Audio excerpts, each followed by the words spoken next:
지영이 공격을 받습니다. 사자를 쓰러뜨리기 위해 자칼무리가 몰려들었죠. 이번 지영의 요리 대결은 명나라의 요리사들이 아니라 바로 자기 집안, 즉 조선 사람들과의 싸움입니다. 과연 지영은 이 공격 속에서 살아남을 수 있을까요? 그리고 살아남는다면 명나라의 요리사들과의 대결에서도 승리할 수 있을까요? 자, 여러분, 오늘은 폭군의 셰프 7화와 8화에서 우리가 보게 될 이야기들을 알려드리겠습니다.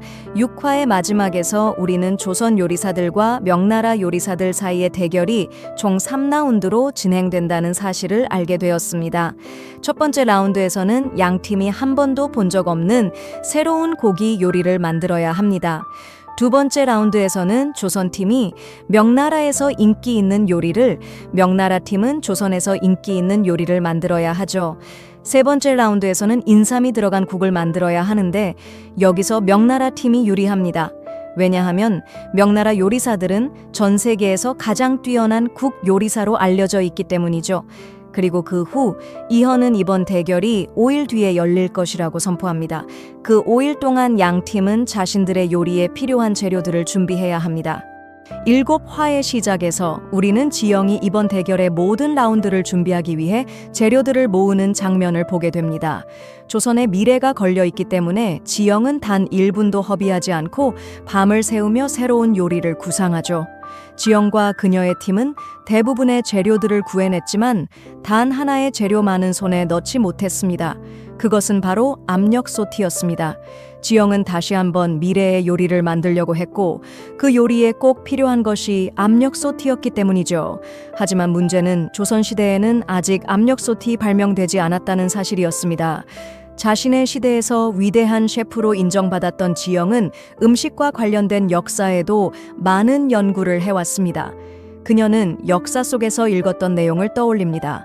조선시대에 금속으로 다양한 조리도구와 독특한 기구들을 만들어내는 데 뛰어난 대장장이가 있었다는 것, 그리고 그 대장장이는 다름 아닌 조선의 위대한 과학자 장영실의 후손이었으며 지금은 깊은 숲속 외딴 곳에 살고 있다는 사실이었죠.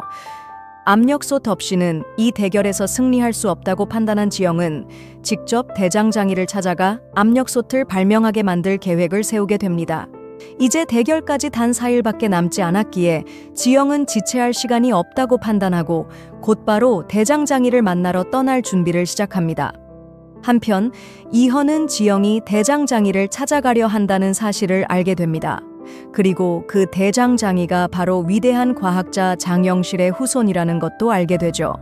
다음 장면에서 이헌은 결심한 듯 지영에게 묻습니다. 나도 함께 가겠다. 이를 들은 지영은 깜짝 놀라며 대답합니다. 전하, 혹시 저를 걱정하시는 겁니까? 사실 이헌은 지영을 걱정하고 있었습니다. 알 수 없는 길을 지영 혼자 가는 것도 위험했고 또 그 여정은 무려 4일이 걸릴 길이었기 때문에 지영과 떨어져 있는 것조차 견디기 힘들었던 것이죠. 그러나 마음을 드러낼 수 없던 이헌은 잠시 머뭇거리다 이렇게 말합니다. 짐이 너를 걱정하는 것은 아니다. 네가 찾아가려는 대장장이는 우리 위대한 군사보호자 장영실의 후손이라 하지 않느냐? 그렇다면 병사들의 가문을 살피는 것도 임금된 자의 도리가 아니겠느냐? 그렇게 해서 이헌은 백성들에게 정체가 드러나지 않도록 변장을 하고 지영과 함께 어릿광대 공길, 그리고 자신의 장수와 함께 대장장이를 찾아 나서게 됩니다. 마차가 다닐 수 없는 험한 산길이었기에 일행은 모두 걸어서 길을 나섰습니다. 하지만 이헌은 이 길이 이토록 험난할 줄은 전혀 예상하지 못했습니다. 늘 가마나 수레를 타고만 다니던 임금이었기에 이헌은 금세 지쳐버리고 맙니다. 발걸음은 점점 무거워지고 땀은 이마를 타고 흘러내리며 평생 처음 겪는 고된 여정에 얼굴엔 피곤함이 역력했습니다. 한편 궁 안에서는 또다시 임금 이헌이 궁궐을 비웠다는 소식이 퍼집니다. 이 소식을 접한 재상우는 이번에는 이헌이 궁녀가 아닌 주방의 여각시 지영과 함께 길을 떠났다는 사실을 알게 됩니다. 재산군은 이 소식을 듣자마자 입가에 미소를 띠며 크게 흡족해합니다. 왜냐하면 이번 여정을 계기로 자신이 세운 은밀한 계책을 실행에 옮길 수 있기 때문이었습니다. 재산군은 속으로 중얼거립니다. 그래, 이번 길은 내게 좋은 기회가 될 터. 이헌과 저 계집 아이의 동행이 내게 유리하게 작용할 것이다. 제산군의 속내는 분명했습니다. 그는 조선이 이번 요리 대결에서 반드시 패배하기를 원했습니다. 그래야만 조정의 신하들과 백성들이 분노하여 이헌을 왕좌에서 끌어내릴 것이고 그 혼란 속에서 자신이 왕위에 오를 수 있다고 믿었던 것이지요. 이에 제산 왕자는 자신의 숙련된 부하 몇 명을 보내 지영을 공격하게 한다. 지영 셰프를 제거해야 합니다. 그녀가 죽으면 조선은 승리할 수 없습니다. 제산군은 마음만 먹으면 이헌을 직접 제거할 수도 있었습니다. 하지만 그는 그렇게 하지 않았습니다. 왜냐하면 그는 이헌에게 차라리 쉬운 죽음이 아닌 조정과 백성 모두에게 모욕당하고 추방당한 뒤 비참하게 죽는 운명을 안겨주고 싶었기 때문입니다. 네, 벗들이여. 사실 제산군이 이토록 이헌을 아증고하게 된 데에는 과거에 있었던 어떤 사건들이 있었습니다. 바로 그 사건들로 인해 제산군의 가슴 속에는 꺼지지 않는 불길 같은 원한이 자리 잡고 있었던 것입니다. 장면은 지영과 이헌 왕 그리고 그 일행에게로 전환됩니다. 긴 여정과 고된 발걸음 끝에 마침내 그들은 숲속 깊은 곳에서 대장장이의 집을 발견합니다. 걷는데 익숙지 않은 왕 이헌은 이미 지쳐 있었고 집이 눈앞에 나타나자 마치 새 생명을 얻은 듯 눈빛에 환한 기쁨이 번집니다. 그는 망설임 없이 곧장 대장장이의 집 대문을 열고 들어가 버립니다. 그러나 반가운 환영 대신 그의 발밑에서 갑자기 폭탄이 터져 나옵니다. 그렇습니다.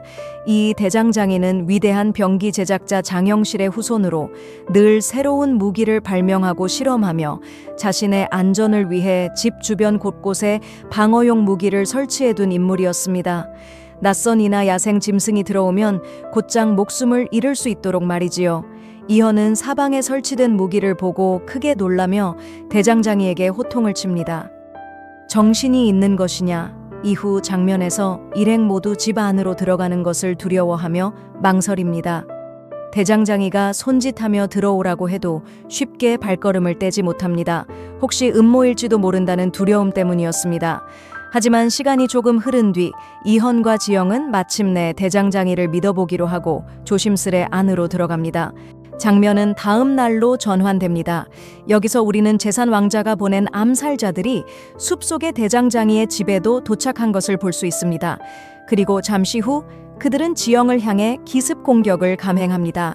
하지만 지영을 죽이는 일은 결코 쉽지 않았습니다.